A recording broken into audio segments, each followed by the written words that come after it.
చివరిగా ఉద్యోగాలకు సంబంధించి అంటే మొన్న దావోస్ దాంట్లో ఆ చిన్న తప్పు దొరికితే ఎన్డీటీవీ వాళ్ళు దాన్ని ఎంత అర్థవంతం చేస్తారు చూసారు. ఆ క్వశ్చన్ ఇప్పుడు చాలా మంది అంటే పట్టుబడులు తీసుకొస్తున్నారు, బట్ యువతకు సంబంధించి ఉద్యోగాల కల్పనకు కొంత ఆలస్యం అవుతుంది అన్న ఒక చిన్న వ్యతిరేకత అయితే వ్యక్తమవుతుంది అనేది స్పష్టంగా వినిపిస్తుంది. దీని గురించి రాబోయే రోజుల్లో ఏపీ రూపకల్పనకు సంబంధించి ఎలాంటి అడుగులు పడబోతున్నాయి? ఇప్పుడు ఆలస్యం అయిపోతుందని బాధపడకుండా ఇంకా సంవత్సరం పడుతుందండి ఉద్యోగాలు రావాలంటే. ఓకే, దాని గురించి మీరు ఇవాళ పెళ్లి చేసుకుని రేపు పెట్టి కావాలంటే రాదు.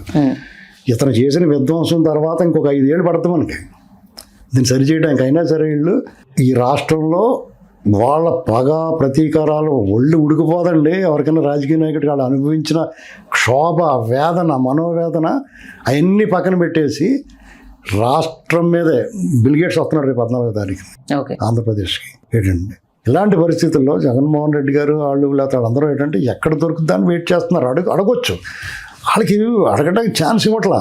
3,000 పెన్షన్ 2,000 నుంచి 3,000 చేయడానికి మలబద్ధకం ఉన్న వాళ్ళ ముక్కి 5 ఏళ్ళు పట్టింది అతనికి. టపార్మెంట్ 4,000 చేశారు, సక్రమంగా ఇస్తారు. ఆదివారం వస్తే 1వ తారీఖు 31వ తారీఖు ఇచ్చేస్తున్నారు. నువ్వు అమ్మఒడి అని చెప్పి పెద్ద గొప్ప బలి కనిపెట్టానని చెప్పు, నువ్వు రాకెట్ సైన్స్ లాగానే అది నువ్వు ఒకరికి ఇచ్చేసి వచ్చి చేయడం 2 ఏళ్ళు అగ్గొట్టావు. వీళ్ళు ఇంట్లో ఎంతమంది ఉంటే అంతమంది ఇస్తున్నారు. అదొక్కటి చాలు నీకు అవుట్. ఏం మాట్లాడతాం లేదండి. రోడ్లు వేసారు, రైతులు ధాన్యం 6 నెలలు అయినా కానీ మొక్కేసి కళ్ళు మూసుకోమంటారు ప్యాకెట్లు. అలాగా మీరు ధాన్యం ఇచ్చి కళ్ళు మూసుకుంటున్నాయి. 6 నెలలో 7 నెలలో పట్టేది 48 గంటలు వస్తున్నాయి డబ్బులు. ఇంకేం కావాలండి ఎవరికైనా?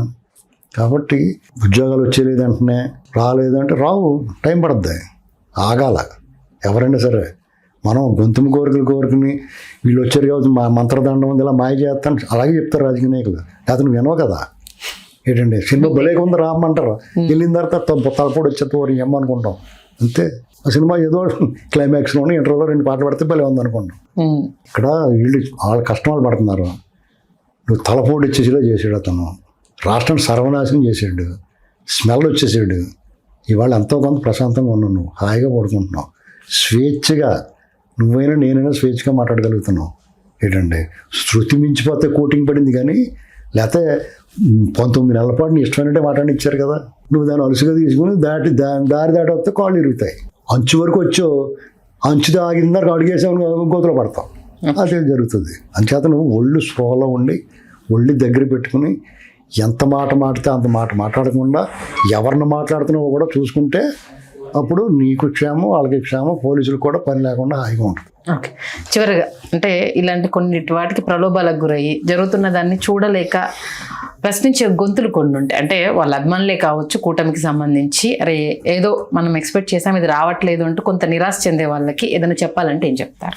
ఏమంటే సహజంగానే ఆ అపప్రదం ఉంది తెలుగుదేశం పార్టీలోనే లేకపోతే కూటమి ప్రభుత్వంలో. జనసేన నుంచి కానీ టీడీపీ నుంచి కానీ లేకపోతే బీజేపీ నుంచి కానీ కొంతమంది బాగా పనిచేసిన వాళ్ళు ఉంటారు. వాళ్ళకి అవకాశాలు రాలేదని ఒక నిరాశ నిస్పృహలు అనే మాట వాస్తవం. వాళ్ళు కూడా వాళ్ళు ఇవ్వడానికి ప్రయత్నం చేస్తారు. ఒక్కొక్కసారి అవకాశం రాదు, ఒక్కొక్కసారి అడ్డదారిలో పరిగెత్తుకు వచ్చేస్తారు ఒక్కొక్కటి ఏదో రకంగా. లేకపోతే ఆడొకటి రికమెండ్ సడన్గా వచ్చి వాడు దింపేస్తారు. అక్కడ అలాంటివి జరుగుతూ ఉంటాయి. వాళ్ళకి ఏదో న్యాయం చేయడానికి ప్రయత్నం చేస్తారు. అలాగని చెప్పి నిరాశపడి మనం వదిలేకుండా కాడు వదిలేకుండా వాళ్ళు ప్రయత్నం చేసుకోవాలి. ఇప్పుడు ఒక రాజకీయంలో ఎమ్మెల్యే టికెట్ కావాల్సిన ట్రై చేస్తూ ఉంటాడు మాండో. అలాగే ఒక్కొక్కసారి నిరాదరణకు గురవుతారు, నిజంగా పనిచేసిన నిరాదరణకు గురవుతారు. అది కొంచెం దురదృష్టకరం. అలాంటివి జరుగుతూ ఉంటుంది. వాళ్ళందరూ నిరాశపడకుండా ప్రయత్నం లోపం ఉండకుండా ఎవరో ఒకరిని పట్టుకుని పని చేసుకోవాలి అంతే.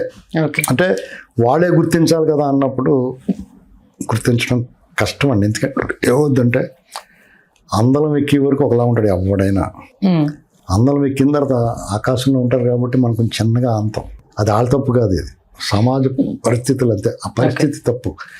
మీకు ఒక నాయకుడు అధికారంలోకి వచ్చే వరకు అతను చుట్టూ ఉన్న వాళ్ళు ఎవరు ఉంటారంటే పార్టీ కేడర్ నాయకులు ఉంటారు. అధికారంలోకి వచ్చిన తర్వాత ఎగ్జిక్యూటివ్స్ వస్తారు. వాళ్ళకి నువ్వేం కష్టపడడానికి తెలియదు. నాయకుడికి అధికారంలో లేని ప్రతిపక్షంలో ఉన్నప్పుడు ఉన్న వాళ్ళు తెలిసి నువ్వేం పని చేసావు. అర్థమైందండి? వాళ్ళేమో నిమిత్త మాత్రలుగా నిర్వీకారులుగా వాళ్ళ పనులు చేసుకుంటా వాళ్ళు భోజనం వాళ్ళు చేస్తూ ఉంటారు. భోజనం అంటే తెలుసు కదా మీకు. అందుచేత వాళ్ళు హ్యాపీగా ఉంటారు. కాబట్టి ఆ వ్యత్యాసాన్ని గమనించి మనం పట్టించుకున్న నాయకుడికి నువ్వు అప్పుడు ఇప్పుడు ఒకలాగా ఉంటాడు. నిన్ను నాయకుడి మధ్య గోడగా ఉంటారు వాళ్ళు.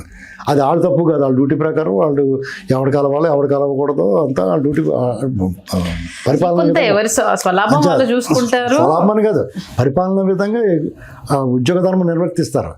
ఈ వ్యత్యాసాన్ని చెరిపేయగలగాలి. ఆ ప్రయత్నంలోనే చంద్రబాబు నాయుడు గారు, లోకేష్ గారు పార్టీ కార్యాలయానికి వచ్చి కార్యకర్తలను కలుస్తున్నారు. కొంత పార్టీ ఆఫీసులో కూడా సీనియర్ నాయకులు కొంతమందిని పెడితే ఎవరినో వచ్చినప్పుడు బాబు గారిని కలవకపోయినా అంతటి స్టేజ్లో ఉన్న నాయకుని కలిసి ఉన్న తృప్తి ఉండదు కార్యకర్తలకి. వాళ్ళు చెప్పుకుంటూ ఉంటారు. అది కూడా ప్రయత్నం చేస్తున్నారు. డెఫినెట్గా చంద్రబాబు నాయుడు గారు కార్యకర్తల మనసు తెలుసుకుంటూ మనకన్నా ముందు ఆయన ఎక్స్పెక్ట్ చేస్తారు ఏం జరుగుతుందో. అర్థమైందండి. కాబట్టి ఒక్కొక్కసారి నిరాశ నిస్పృహలు తప్ప అలాంటి వాళ్ళకి మా వంతుగా మేము ఏమైనా చేసి పెడుతున్నాం. ఓకే, ఎవరన్నా బాధపడితే వాళ్ళ దగ్గరికి వెళ్ళటానికి ట్రై చేయటం అంటే పూర్తిగా మేము చేసేయలేము. చిన్న వారధి, ఒక వారధి మేము మా పరిధిలో ఏమైనా అవ్వగలిగిన అనుకోండి, మళ్ళీ చేరలేకపోతే చేసి పెట్టగల ట్రై చేస్తున్నాం. ఓకే, ఇంకో ఇద్దరు ప్రత్యేక వ్యక్తుల గురించి మీ మాటల్లో. కూటమిలో ఇప్పుడు సెంటర్ ఆఫ్ అట్రాక్షన్ ఒకరు పవన్ కళ్యాణ్ గారు, ఇంకొకరు లోకేష్ గారు. ఆ ఇద్దరి అనుబంధం కావచ్చు, ఇద్దరు కలిసి నడుస్తున్న విధానం కావచ్చు, కూటమికి ఒక ఇన్స్పిరేషన్. దాని గురించి మీ మాటలు ఏదైనా చెప్పాలంటే ఏం చెప్తారు? ఇప్పుడు పవన్ కళ్యాణ్ గారు విశ్వసనీయమైన వ్యక్తి అండి, నాకు చాలా ఇష్టం ఆయన అంటే రాజకీయాల్లో రాకముందు కూడా నేను సినిమాల్లో కూడా నాకు ఎందుకు ఇష్టం అంటే చాలామంది తెలియని విషయం ఏంటంటే చంద్రబాబు నాయుడు గారి అలిపిరిలో దాడి జరిగింది కదా, అప్పుడు ఆయన జానీ సినిమా షూటింగ్లో ఆయన దర్శకుడు. ఓకే, చంద్రబాబు గారి మీద అలిపిరిలో దాడి జరిగిన వెంటనే ఆయన షూటింగ్లో ఉన్నాడు. ఆ షూటింగ్ని ఆయన ఆపేసి తన నిరసన వ్యక్తం చేశాడు.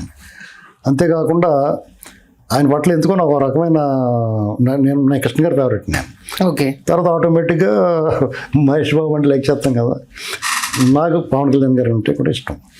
ఆయన 2014లో పార్టీ పెట్టిన తర్వాత ఎవడైనా సరే అవకాశాన్ని వాడుకుని ఎన్నో కొన్ని సీట్లు తీసుకుంటాడు కదా. అవును, ఆయన నేను వద్దని పార్టీకి సపోర్ట్ చేస్తాను, నా పార్టీ నిర్మాణం లేదు అని చెప్పి అక్కడ ఆయనలో నిస్వార్థాన్ని గమనించాలి. ఎవడన్నా ఆయన తిట్టివాళ్ళు టైర్లు మార్చాడు ఇలాంటి మాటలు పనికిమాలిన మాటలు కాదు, ఆ విధానాన్ని గమనించండి ఆ వ్యక్తిలో. అంటే నిస్వార్థంగా పనిచేసాడు. 2019లో ఘోరంగా ఓడిపోయినా సరే నిలబడ్డాడు పారిపోకుండా. అవునా కదండి. ఇవాళ 100% స్ట్రైక్ రేట్ వచ్చింది. ఆయనలో అప్పుడు ముందున్న ఆవేశాన్ని అణుచుకోవడం చాలా కష్టం. ఎన్ని అవమానాలు పాలడు. వైజాగ్ హోటల్లో ఆ సిచ్యువేషన్ ఎదుర్కొన్నా కూడా అధికారులు రాగానే కొట్టి చంపేస్తారు ఏమన్నా. ఆయనలో ఎంత పరిణితి సాధించాడండి. ఆయన ప్రసంగాలు ఎలా ఉన్నాయండి. భవిష్యత్తు గురించి ఆలోచిస్తున్నాడు. ప్రజల కోణంలో ప్రజలకు ఏం కావాలో ఆలోచిస్తున్నాడు. కాబట్టి అది అంటే డెఫినెట్గా నాకు ఇష్టం. లోకేష్ అంటే ఎన్టీ రామారావు గారు మనవడిగా, చంద్రబాబు గారు కొడుకుగా పార్టీ పరంగా ఆయన మీద అభిమానం ఉంటుంది. అంతేకాకుండా నా పర్సనల్గా కూడా నేను ఆయనతో చాలాసార్లు కలిసిన మాట్లాడినప్పుడు ఆ కుర్రోడు ఈ రాష్ట్రానికి అవసరం అనిపించేలాంటి అతని ఆలోచన ఉందండి.